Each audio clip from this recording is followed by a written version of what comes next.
Hello and welcome to another episode of ResourceFULL. It's number 17. My name is Tom Manners on Twitter at Manomatics, and all the previous ResourceFULLs and my other maths pedagogy videos can be found on tommanners.co.uk. I've really enjoyed doing these, and today's is going to be really special because for a lot of the resources that I've interviewed people about, I know something about them, and then I feel I can contribute.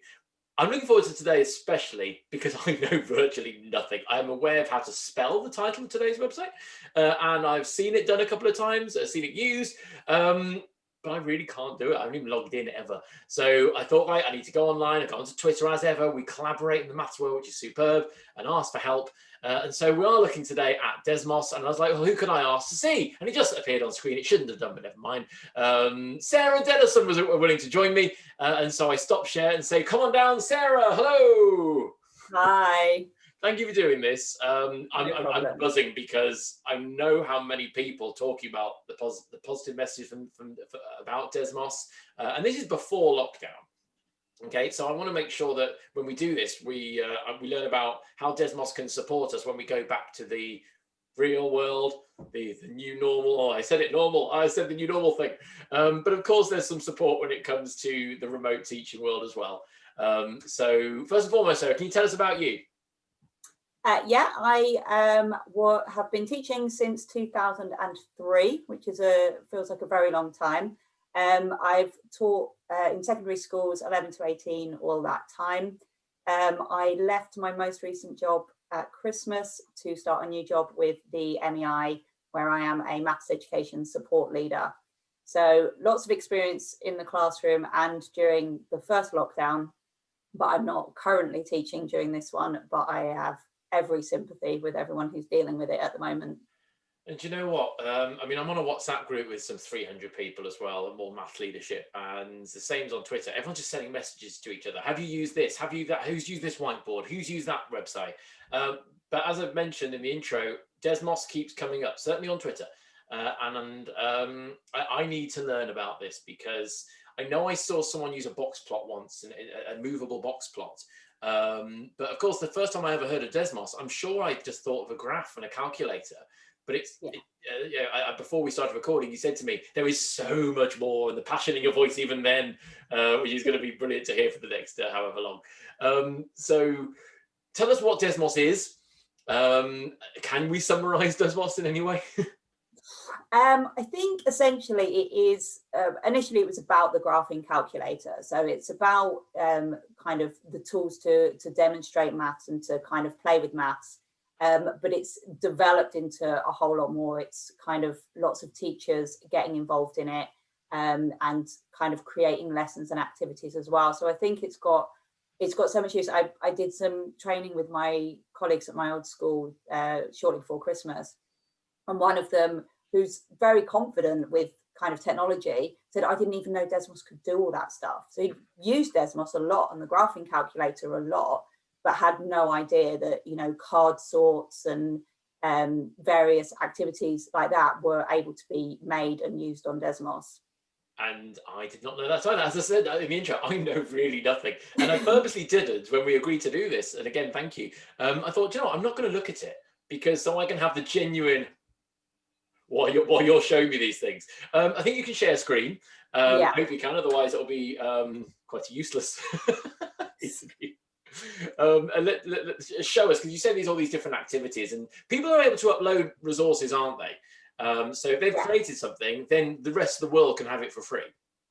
Yeah, so usually on Desmos, when you create an activity, you can share a link to it so that people can find it, which is what we've been doing a bit on Twitter, and TM Maths Icons is starting to kind of try and collate stuff together so that we've got a place to go to.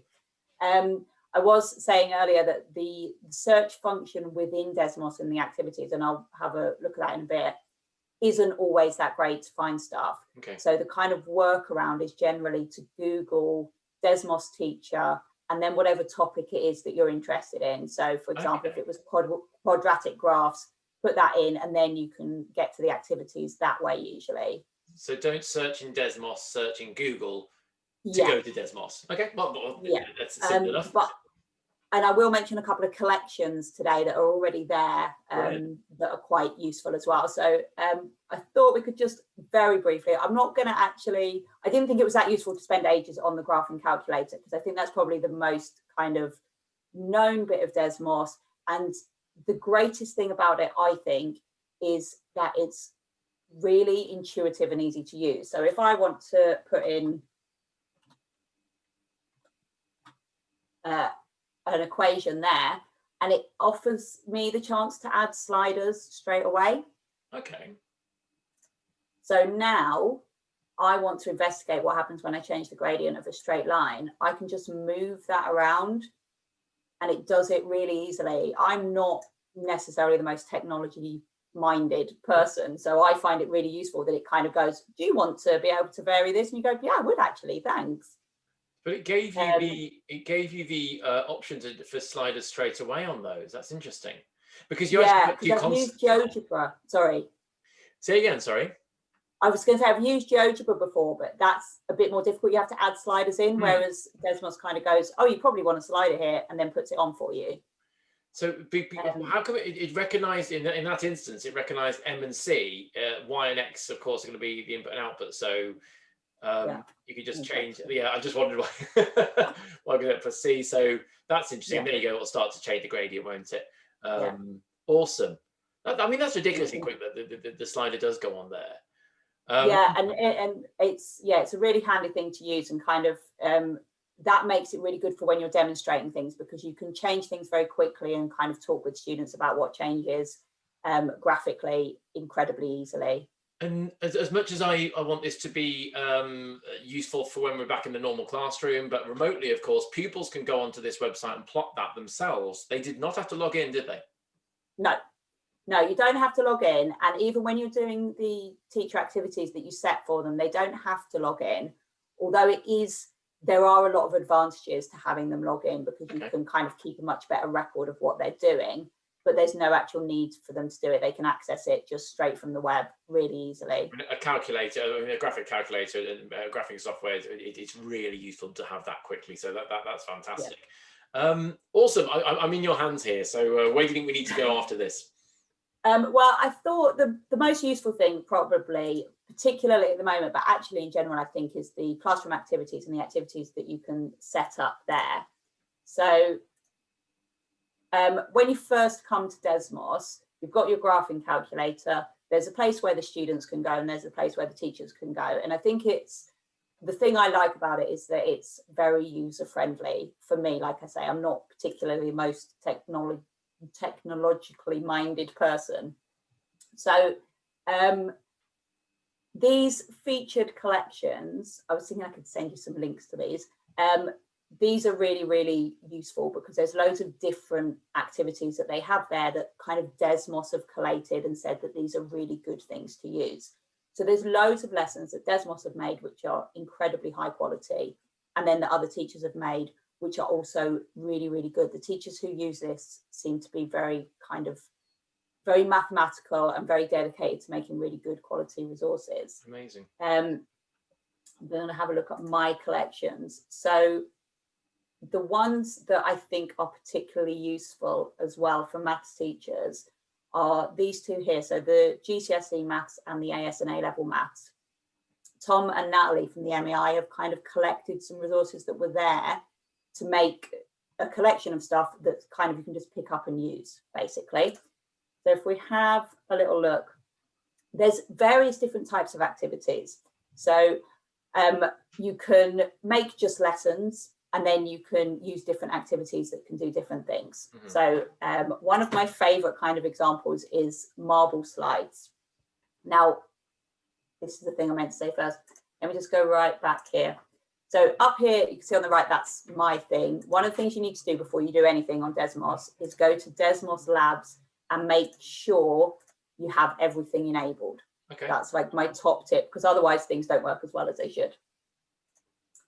So a marble slides activity. Now, these are fantastic, and you can just set these for a class and they can work on them, and they're absolutely addictive. I promise you, if you have a go at one of these, you won't be able to stop playing it. When you look at an activity, it tends to start by looking like this. So you can see all the screens that have been made here, and you can look at the student view of each screen so that you can try stuff out and have a go at it. Now, marble slides, I won't spend ages on it because, like I say, I will get addicted to it. But basically, a marble slide is a game where you're trying to collect stars, essentially. And they have them on lots of different topics. So we move to this one on this screen, and we need to change something in here so that when we launch the balls, they collect all the stars.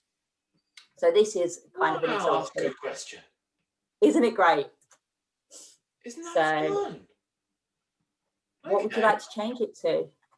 Looks like -2. Let's see. Yay! Oh, will that count? Okay, let's have a look. Success. So salute myself. Well done, me.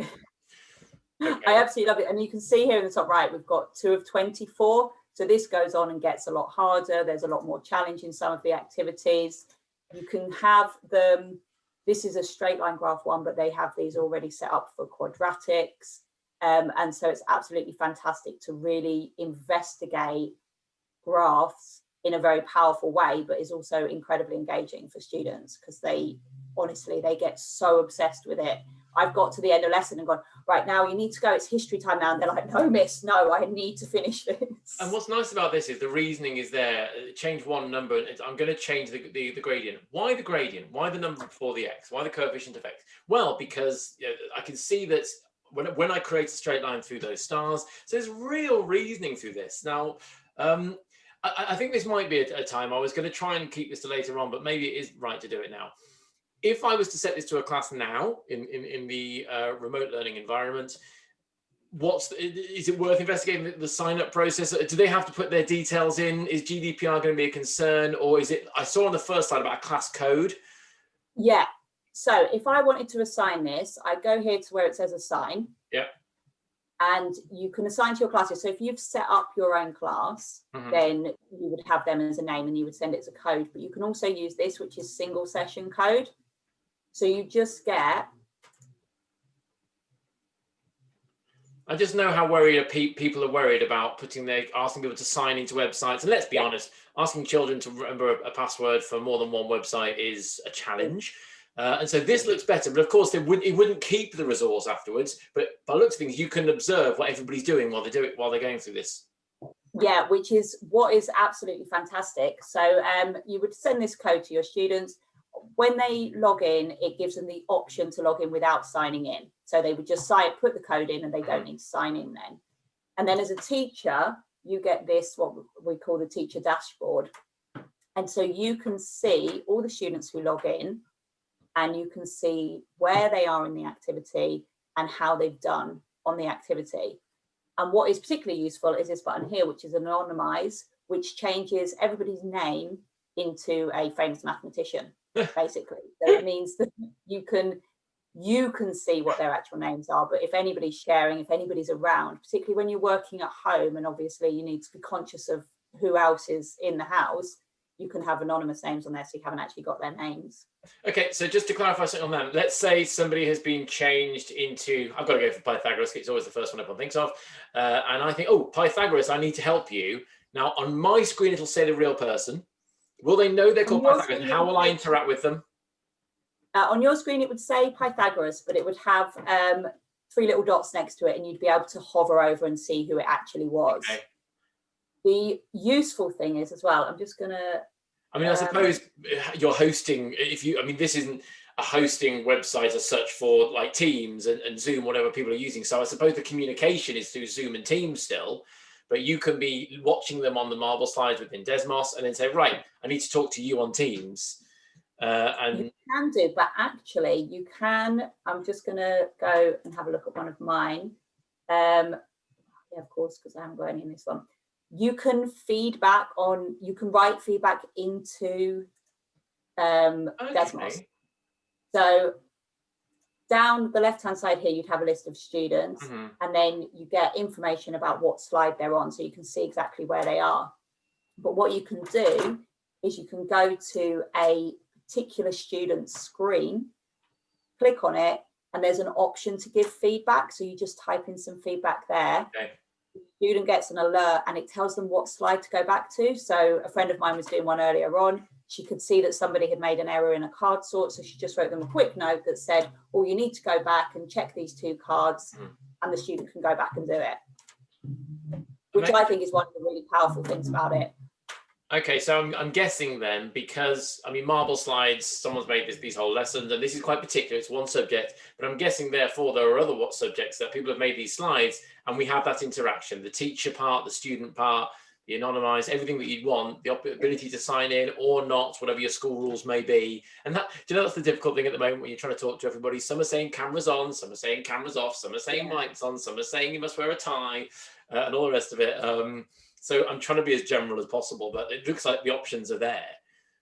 Yeah, they really are, and I find it really powerful. You can see, I'm going to try and go into the activity I made this morning. So I made this morning, and when you look at your part of the activity, you can see what the students are going to see, so you can have an actual go at it. And then on your teacher dashboard, for something like a card sort, you get a tick or a cross, so you can actually see whether they've got it correct or not, which is really, really valuable. How long did it take you to make that card sort? I mean, I'm really hoping the people who are watching this are probably hoping activities already exist because of time and pressure and everything else at the moment. But as a matter of interest, how long did it take you to make that? Well, I'll show you very quickly now, because actually it's so much easier than you think it's going to be. Okay. So for that one,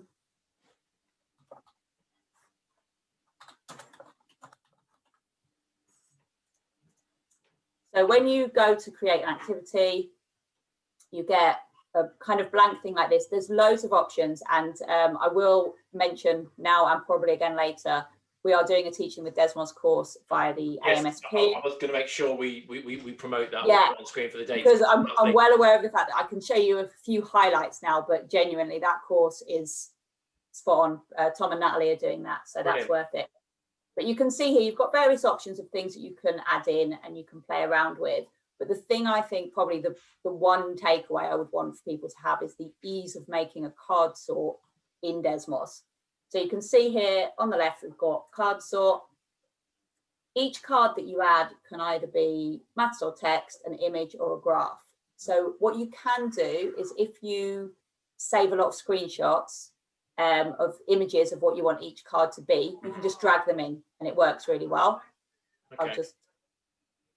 Is there lots of noise in the background for you? Was that an animal or a cat? Yes, it's cats fighting in the corridor. So, but the one I did earlier, it was a graph matching. So that's a new one. All the things I've heard during lockdown. Honestly, I was doing a graph matching one. Mm-hmm. So if you're doing graphs in Desmos in a card sort, generally don't use images, actually make the graph, because that's what the power of Desmos is. So if I want to insert a card here that's a graph, so say I wanted to do some card matching on different equations of straight lines, that's now my card is going to look like that. So it depends what it is that I'm after. I didn't want it to have the points where it crosses the axes, because I want them to be kind of comparing without having all of that information. So here I can decide what's shown on the card. Ooh. So I can include the grid or I can not include the grid. And you can be really narrowing down, can't you, to like a card sort here for those with positive gradient, those with negative gradient, those that are well, even back with the axes back on, that have a y-intercept, a positive y-intercept, a negative y-intercept, and really narrow down to the area you want, which of course I think in this remote world, and it's the same in the classroom, that it's, you know, trying to do too much, it can be confusing. So you can really narrow it down. So like, card sort for this, great, card sort for that. And do you know what I did today? Because I'm tidying up at the moment a lot, trying to pack boxes and stuff. I found loads of card sorts I've made. And over the years, we've made so many cards that we do the laminating thing, we're in QTs, and we never use them again. I found lots of them today. So for this topic especially. And you know what? Seeing really this good. here is wonderful. Yeah, it's what I really like about it, because I actually do think that a carefully thought out card sort has a lot of value. And this just takes away the time aspect of how to plan it, because, you know, my card for my graph is now done. And then I actually remember what my equation was, 3x plus 2. So then I'm going to make the one that matches that. Oh, yeah, just very simple. Just find the one that you actually need, yeah. Wonderful. Yep, and then obviously I can do that for as many cards as I need to. The really key thing, I think, on the card sort is this answer key, because this is how you know whether the students have got it right. And it's quite easy if you make the cards in pairs or groups, so they don't need to be pairs, they can be as many together as you want. And then to pair them, you just drag them together. And that now tells me that that's the correct answer for that one. So I could now add in lots more pairs. Okay, I'm guessing we lost you for a second. So I'm just got the question I'm going to ask in a minute, I think, and hopefully you'll return is, oh, just getting you back now. The question I was going to ask are whether you can see it live, because if you haven't signed in or got the kids to sign in, you won't keep a record of it afterwards, I guess. I'm just trying to think about the assessment of the learning after the lesson. It's very much live. You do have a record, because they're asked to put their names in when they sign in. So you will have a record, but it's not anywhere else. So you would have a record of who had signed into this activity and what they'd put their name in. So again, if you were really keen on not putting their full names in, you could ask them to use their initials when they sign in, so that you could. But afterwards, you could see how. So when you've got a record of their names afterwards, does it show a record of how far they got and what they got right and wrong? Yeah. Oh, it does. Okay. Yeah. Wow. And you can specifically see exactly what they did on each screen. So you can get an overview for the class, or you can specifically see every screen. Should we do some random searches and see some of the activities? I mean, you've shown some really nice things how to create create a simple card sort, and then I mean that marble slides is great fun. But maybe we should just try something generic. So you suggest Google as opposed to the search function with Desmos. So if I try to choose a random topic, what am I teaching? I'm going to be teaching parallel lines next. So alternate angles. It's my next topic for next week. Okay. Kung Fu transversals. Ooh, that sounds fun. You're right. You don't go to the first hit when the second one's Kung Fu. Okay. So let's have a look. Number 1 and number 2 are on opposite sides of the red line. Oh, so and have the same measurement. Oh, I see. So you have to put it in the right place. Move them, into different places. So opposite sides of the red line, same angle measurement. Oh, that's quite nice. I like that. Now, does that tick, or does that say yes? How do I know? How do they know they've got it right? Getting it so that they know that they've got it right is a bit more tricky. You have to. There's a computational layer, which again we talk about in our course, which can be a bit trickier, but you can see on your screen generally what they've done. And so then as well, you can screenshot the right answer yourself, can't you? I mean, this is a student screen preview. So at the end, you can show them on whatever platform you're sharing your lessons on, whether it be Teams, Zoom, whatever it might be. You can show them wherever. Now, I can see what you're doing now. You're excited. You're trying to answer the next questions. I am. Well, let's have a look at what else is on there. One of the hardest things doing maths CPD is when the teachers go, "Oh, a question. Oh, yes. Oh, yeah. Let me try." We're not doing the maths today, as much as we took a bit of it. I mean, doesn't that look fun? I mean, that's testing without having to do. Okay. That was. Yeah, and it looks really, like I say, a lot of the things are really high quality. You can have a look. One of the very useful things is here with the 3 dots. You can copy and edit every activity, so you can then delete any slides in there that aren't that useful, or sometimes a lot of them are quite American. So you might want to change some of the language to be. Apologies to anyone from America who's watching this video, by the way. I mean, I'm not going to lie. When I saw math on the card sort on the screen, I was going to comment because that one grains me. But yes, if you need to change it for the English spelling, whatnot, yeah. So yeah. Yeah, and it's really easy. So you just copy and edit, and then it doesn't affect that original person's work, which is obviously very important. You just then have your own version that you can work with. And again, there's down the left-hand side here, there's featured collections on loads of different topics. So quite a lot of things come up there. And because there's been a lot of remote teaching in American schools, there's been a lot of really quality resources uploaded to here. Fabulous. Honestly, I when I started doing these interviews, I knew there was a lot out there, but I had no idea, I think, the scope. This is just brilliant. It's fantastic. The one thing I do also want to mention as a type of activity. So for me, doing the card sorts has been absolutely amazing. It's a massive time saver. It takes away pretty much all the negative aspects of doing a card sort, in my opinion, and keeps all that kind of quality stuff in there. But another type of activity they have, which is quite unique, is these polygraph activities. Okay. And it's basically a way of playing Guess Who with your class. You know, when you flick down the little, I know very little well. things. I have a Muppets version, which I prefer, but still, that's each their own. So yeah, so for basically what happens is they get 12 images. One student picks which one they like, and they're paired up with another student who has to try and guess which one it is. So they will ask questions like, you know, and when you start these activities, often it will be like, is it a straight line or is it a wiggly line? But as they go through them, often their use of kind of maths vocabulary really improves, and you can kind of pinpoint the specific words, and they realize what it is that they can ask that will help them narrow it down more, or what things they ask that don't help very much. And the good thing about these is that you can see all the questions and answers. So the students are typing in questions to each other and answering it, but you can see all of that. So you've still got that kind of control to make sure that they're asking appropriate questions, but also so that you can highlight when someone's asked a really good question and the kids really like that. You go, oh, well, so-and-so said, used this word. They said it was a parabola. So, you know, that's a really good maths word that they've used there. Well aware that it's very loud in my house. So polygraph, its name suggests it's only about graphs, but I'm guessing it's actually the format of this where you want the cards to be discussed. Yeah. Is that right?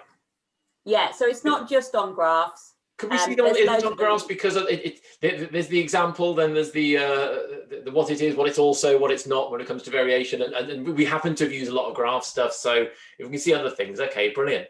And the discussion, I wonder what the learning point is here. I can't see the top of the screen, but I'm wondering what they're discussing on these. So it's just discussing. Oh, of course, it's what is my fraction. Yeah, what is my fraction? So you might say, you know, is your fraction, they're all proper fractions, is your fraction in its simplest form? Is your fraction a proper fraction or improper? Stuff like that. But you can give STEM sentences, couldn't you? And give STEM questions to try and support them if they're struggling. Yeah. Just be giving them a couple of lines saying, try and use these words in your sentences. And there's where you're scaffolding as well. Yeah. Oh, wow. And that teacher dashboard is really powerful because you can see what everybody's doing at once. It's so useful to kind of get an overview, but also so that you can specifically drop in on particular students that you want to make sure that they're getting that input, and highlighting when they've said something really good or when they've shared something really good, or when sometimes they get them really quickly and they're really proud of themselves, and you can go, well, what kind of questions did you ask that helped you do that? I really, really want to play on this. Yeah, you can lose a lot of time to it because the more you can do, the more you then want to be able to do. I recommend, there's a group on Facebook called Desmos Educators, and it's basically full of people who are even more obsessed with Desmos than me and will answer your questions. So it might be a very specific question, or it might be, can someone have a look at my activity and suggest a way that I could improve it or change it? And there's constantly people there willing to help, which is amazing. You see, I'm trying to be polite, but I'm now trying to sign up for the group on my mobile phone, whilst I know that's impolite, but I still can't help myself. And again, there's a lot of American educators on there, which is great because it means that they're awake at 3 in the morning when I start worrying about how to change my Desmos activity. 11,000 members. And what's the name? Oh, I can't do it now. That's rude. But you can't help it. This is phenomenal. I don't know what to ask for. What else do you think we should be seeing? Because you're throwing things at us, which are brilliant. Yeah, there's. I mean, obviously there is quite a lot of stuff.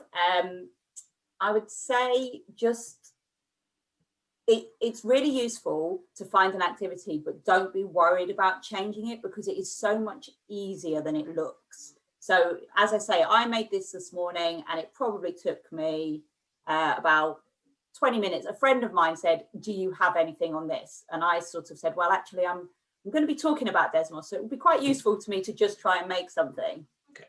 And so this is the other thing. Actually, yes, I did want to point you to this. So the other thing that they have is this collection called starter screens. And this is things that you can copy and paste into your activity that just give you a chance to interact with your kids. So my absolute favorite is putting this at the start of an activity. And it just means the kids can tell me with their very cute little robot how they feel.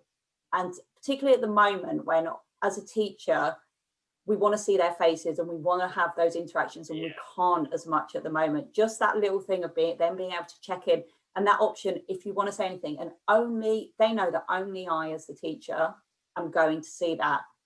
But they might want to say, actually, miss, I'm struggling a bit at the moment. And they can, lovely. It's a way of communicating.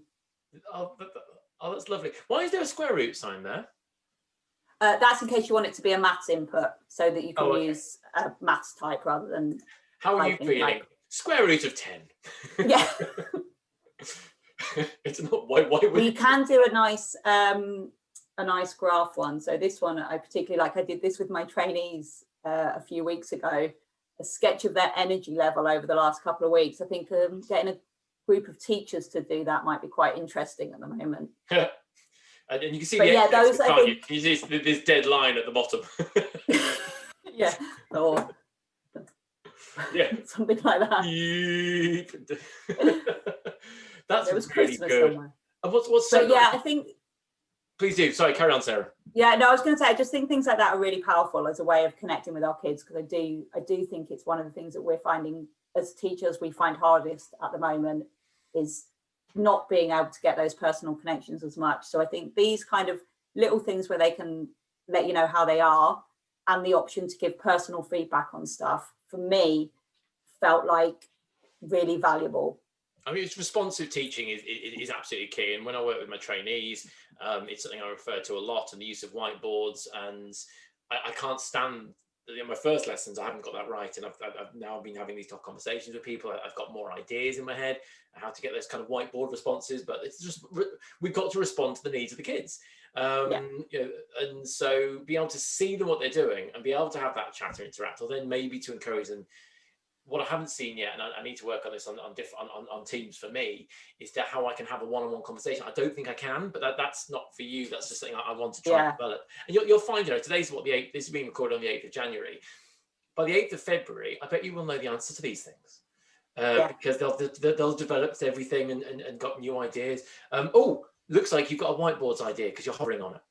Yeah, well, that's why when you mentioned whiteboards, you can put in screens into your activities that are whiteboards, and they have different types of whiteboards as well, so that you can use the maths ones. They can all type answers for me, and no one can see their answers, like you were saying before, and you can get the whole class back. This is brilliant, Sarah. This is might be too high, but this is great. Yeah, it's what I love. One of my ex-colleagues actually said that he'd used it earlier on in the week, and it was absolutely fantastic, because you just, even if your entire activity is just a blank whiteboard page, then you ask them a question and they can put the answer on there, and it's fantastic. And you see all of them at once. I tell you what, in the lessons I've done, the pupils didn't want to speak up. And I was thinking, I know I'm positive. I know I can bring them in my normal classroom. I know they'd speak. I've encouraged that. And there's some classroom you really have to work hard. For this one, if they know they can't be seen, that's just brilliant. Oh, you've checked. Honestly, Sarah, this has been the most useful half hour. It's ridiculous. And as you said, there's a course. Should we mention the dates of it now in case we forget? Yes, I've actually got it here somewhere. Here's one you prepared earlier. This one, yes. So the course, it starts on the, have I stopped sharing my screen? You have stopped sharing, yes, indeed. Helpful. It doesn't matter, you'd have told us and we'd have listened. It starts on the 28th of January. You can find it on the AMSP website to sign up. It's free and it's 5 sessions from 4:30 till 6 every night. They are recorded. It's best to come along live because a lot of it is giving teachers activities to do and then being able to feedback and kind of talk about them at the time, but they are recorded. So if, for example, you think actually I can come along to 3 of them, but not all of them, it's definitely still worth signing up for it. That's really worth They're every week. So they're every Thursday except half-term Thursday. So there's a week. That's really useful because I was going to sign up, but then I realized I have to leave. I wouldn't be able to stay till 6. So if I had to leave 20 minutes early, at least I'd have got the majority and I can catch up with it later on. So knowing that makes a huge difference. Thank you. Anything else you think you should share? Because I as much as I know I could talk for hours with you on this, I want to try and keep these as brief as possible, given everyone's short on time and stress. So is there anything else you think from Desmos that you really think you should share? Probably not. Afterwards, I'll think about a million things that I wish I'd said and hadn't, but you've done the taster and we're eager for more. So, and that's surely the best place to leave somebody on. So what we do have to do, Sarah, any guest that agrees to come on to the Resourceful series, they have their poster and their face immortalized on the first slide. But then I move on to the silly part of it. Do you recognize the classic album this is from? No. No jacket required. Phil Collins. It's a 1980s. That's the cover of the cover of the album, but still, I changed it to no textbook required because there are so many good online resources. And what are your favorite online resources and why? You've mentioned some really good ones. I've got them ready on screen, so I will go to this button here. And the first one you mentioned. Oh, apparently screen sharing has stopped. It said there, so I'll do that again. There we go. You wanted to mention this from Miss Radders, Maths Planning Padlet.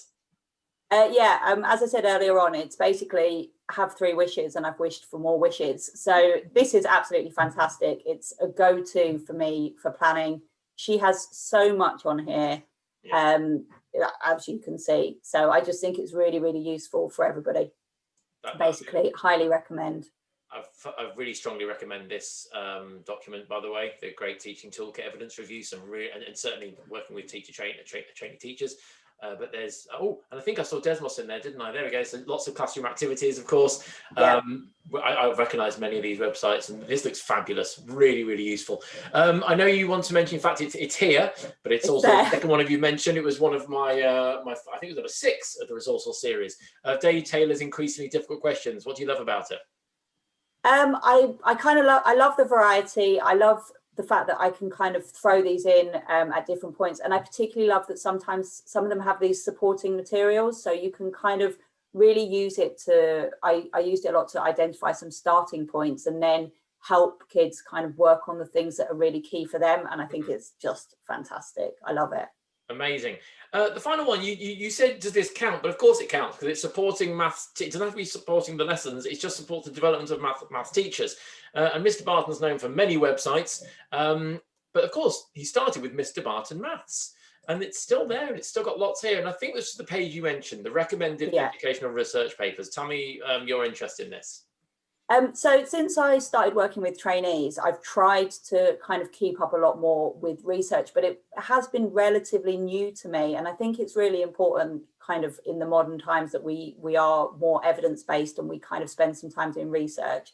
And also, as I was saying, in my new role, I'm not teaching as much, but that means that the stuff I provide for teachers, I want to make sure it's kind of sound and it's evidence-based.